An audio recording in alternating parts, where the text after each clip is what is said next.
ಮದುವೆ ಎಂಗೇಜ್ಮೆಂಟ್ ಆದಂತ ತಮ್ಮ ಗಂಡನನ್ನ ಪ್ರಿಯಕರನ ಜೊತೆ ಸಾಯಿಸ್ತಕ್ಕಂಥದ್ದು ಎಲ್ಲಿದೆ? ನಮಗೆ ರಕ್ಷಣೆ ಎಲ್ಲಿದೆ?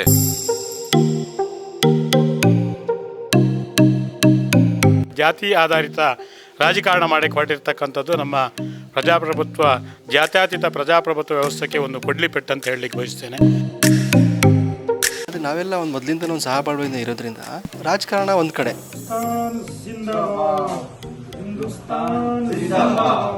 ಬಂಡಿಗಡಿ ಮಸೀದಿಯಲ್ಲಿ 80ನೇ ಸ್ವಾತಂತ್ರ್ಯ ದಿನಾಚರಣೆಯನ್ನ ಅರ್ಥಪೂರ್ಣವಾಗಿ ಆಚರಿಸಲಾಯಿತು. ಕಾರ್ಯಕ್ರಮದಲ್ಲಿ ಕಾರ್ಗಿಲ್ ಯುದ್ಧದಲ್ಲಿ ಭಾಗವಹಿಸಿದ್ದ ಮಾಜಿ ಯೋಧರನ್ನ ಸನ್ಮಾನಿಸಿ ಗೌರವಿಸಲಾಯಿತು.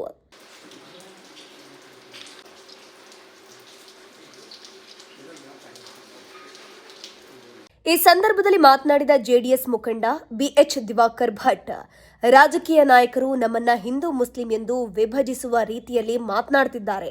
ಆದರೆ ನಾವೆಲ್ಲರೂ ಮೊದಲು ಭಾರತೀಯರು ಎಂಬ ಭಾವನೆ ನಮ್ಮಲ್ಲಿ ಮೂಡಬೇಕು ಅಂತಂದ್ರು. ಇವತ್ತು ಬಂಡಿಗಿಡಿ ಅಂತ ಒಂದು ಜಾಮಿಯಾ ಮಸೀದಿಯಲ್ಲಿ ಸ್ವತಂತ್ರ ದಿನಾಚರಣೆಯಲ್ಲಿ ನಾನು ಪಾಲ್ಗೊಂಡಿದ್ದೀನಿ.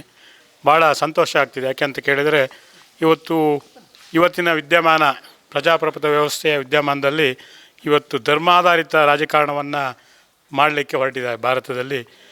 ಯಾವ ಪಕ್ಷ ಅಂತಲ್ಲ, ಎಲ್ಲ ಪಕ್ಷಗಳು ಧರ್ಮಾಧಾರಿತ ಮತ್ತು ಜಾತಿ ಆಧಾರಿತ ರಾಜಕಾರಣ ಮಾಡಲಿಕ್ಕೆ ಹೊರಟಿರ್ತಕ್ಕಂಥದ್ದು ನಮ್ಮ ಪ್ರಜಾಪ್ರಭುತ್ವ, ಜಾತ್ಯತೀತ ಪ್ರಜಾಪ್ರಭುತ್ವ ವ್ಯವಸ್ಥೆಗೆ ಒಂದು ಕೊಡ್ಲಿ ಪೆಟ್ಟು ಅಂತ ಹೇಳಲಿಕ್ಕೆ ಬಯಸ್ತೇನೆ.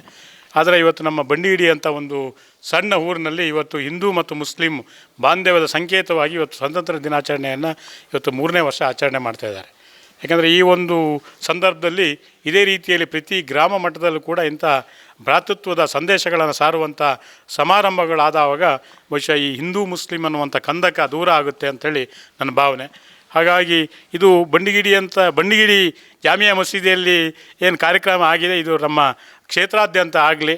ಈ ಒಂದು ಕಾರ್ಯಕ್ರಮದಿಂದ ಹಿಂದೂ ಮುಸ್ಲಿಂ ಬಾಂಧವ್ಯ ಇನ್ನೂ ವೃದ್ಧಿ ಆಗಲಿ, ಒಂದು ಪ್ರಜಾಪ್ರಭುತ್ವ ವ್ಯವಸ್ಥೆಗೆ ಇದು ಒಂದು ಪೂರಕವಾಗಿರ್ತಕ್ಕಂಥ ಕಾರ್ಯಕ್ರಮ ಅಂತೇಳಿ ಈ ಸಂದರ್ಭದಲ್ಲಿ ಹೇಳಲಿಕ್ಕೆ ಬಯಸ್ತೀನಿ. ದೇಶದ ಏಕತೆ, ಸಾಮರಸ್ಯ ಹಾಗೂ ಸಹೋದರತ್ವವನ್ನ ಪ್ರತಿಯೊಬ್ಬರೂ ಬೆಳೆಸಿಕೊಳ್ಳಬೇಕು ಅಂತ ಕಾಂಗ್ರೆಸ್ ಮುಖಂಡ ಪ್ರಶಾಂತ್ ಹೇಳಿದರು. ಸ್ವಾತಂತ್ರ್ಯಕ್ಕಾಗಿ ಹೋರಾಡಿದ ಮಹನೀಯರನ್ನ ಸ್ಮರಿಸುವುದರ ಜೊತೆಗೆ ದೇಶದ ಗಡಿಯಲ್ಲಿ ಸೇವೆ ಸಲ್ಲಿಸಿದ ಯೋಧರನ್ನ ಗೌರವಿಸುವುದು ಪ್ರತಿಯೊಬ್ಬ ಭಾರತೀಯನ ಕರ್ತವ್ಯವಾಗಿದೆ ಅಂತಂದ್ರು. ನಮಗೆ ಸ್ವಾತಂತ್ರ್ಯ ತಂದುಕೊಟ್ಟು ಸುಮಾರು 80 ವರ್ಷ ಆಯಿತು. ಅವತ್ತು ಅನೇಕ ಜನ ತ್ಯಾಗ, ಬಲಿದಾನ, ಇವತ್ತು ನಮಗೆ ಹೆಸರು ಹೇಳಲಿಕ್ಕೂ ಗೊತ್ತಿಲ್ಲದವರು ಅನೇಕ ಜನ, ಇವತ್ತು ಭಗತ್ ಸಿಂಗ್ ಇರ್ಬೋದು, ಮಹಾತ್ಮ ಗಾಂಧೀಜಿ ಇರ್ಬೋದು, ಲೋಕಮಾನ್ಯ ಬಾಲಗಂಗಾಧರನಾಥ್ ತಿಲಕ್ ಇರ್ಬೋದು, ಮೋತಿಲಾಲ್ ನೆಹರು ಇರ್ಬೋದು, ಸರೋಜಿನಿ ನಾಯ್ಡು ಇರ್ಬೋದು, ಅನೇಕ ಜನ ಮಹಿಳೆಯರು ಕೂಡ ಸ್ವತಂತ್ರ ಹೋರಾಟದಲ್ಲಿ ಹೋರಾಟ ಮಾಡಿ ಇವತ್ತು ನಮಗೆ ಸ್ವತಂತ್ರವಾಗಿ ಭಾರತದಲ್ಲಿ ಬದುಕಲಿಕ್ಕೆ ಅವಕಾಶ ಮಾಡಿಕೊಟ್ಟಿದ್ದಾರೆ. ಇದೊಂದು ಸಂತೋಷದ ದಿನ ಅಂಥೇಳಿ ನಾನು ಈ ಸಂದರ್ಭದಲ್ಲಿ ಹೇಳಲಿಕ್ಕೆ ಇಷ್ಟಪಡ್ತೇನೆ. ಹಾಗೂ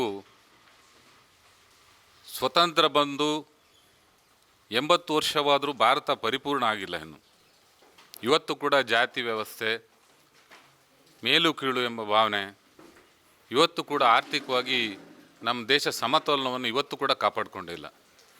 ಅನೇಕ ಜನ ಇವತ್ತು ಬಡವರಾಗೇ ಇದ್ದಾರೆ, ಶ್ರೀಮಂತರು ಶ್ರೀಮಂತರಾಗೇ ಮುಂದುವರಿತಿದ್ದಾರೆ.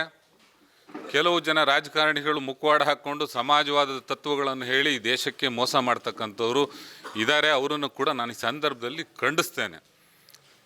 ದೇಶ ಮತ್ತು ಸ್ವತಂತ್ರ ಏನು ನಮಗೆ ಸ್ವತಂತ್ರ ತಂದು ಕೊಟ್ಟರು, ಎಲ್ಲ ಸಮಾನವಾಗಿ ಬದುಕಿ, ಎಲ್ಲ ಅಣ್ಣ ತಮ್ಮಿಂದರಾಗಿ ಬದುಕಿ, ಸೌಹಾರ್ದತೆಯಿಂದ ಬದುಕಿ ಅಂತ ಹೇಳಿ ಶ್ರೀ ಅಂಬೇಡ್ಕರ್ ಅವರು ನಮಗೆ ಸಂವಿಧಾನವನ್ನು ತಂದು ಕೊಟ್ಟರು.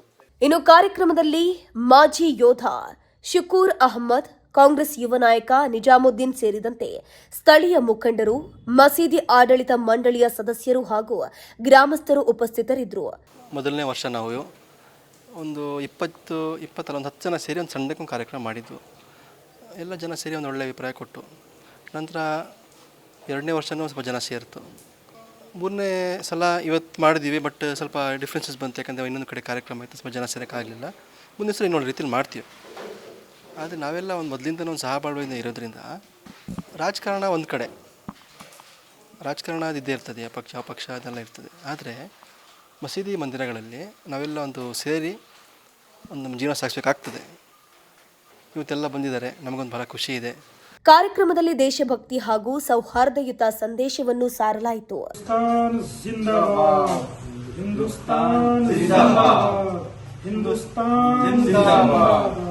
ಈ ರೀತಿಯ ಇನ್ನಷ್ಟು ವಿಡಿಯೋಗಳು ನಿಮಗೆ ಸಿಗಬೇಕೇ? ಹಾಗಾದ್ರೆ ಈಗಲೇ ನ್ಯೂಸ್ ಮಲ್ನಾಡ್ ಚಾನೆಲ್ನ ಸಬ್ಸ್ಕ್ರೈಬ್ ಆಗಿ, ಕೆಳಗಿರೋ ಸಬ್ಸ್ಕ್ರೈಬ್ ಬಟನ್ ಮೇಲೆ ಕ್ಲಿಕ್ ಮಾಡಿ ಉಚಿತವಾಗಿ ಸಬ್ಸ್ಕ್ರೈಬ್ ಆಗಿ. ನಿಮ್ಮ ಒಂದೊಂದು ಸಬ್ಸ್ಕ್ರೈಬ್ ಕೂಡ ನಮಗೆ ಬೆಂಬಲ, ಸ್ಫೂರ್ತಿ.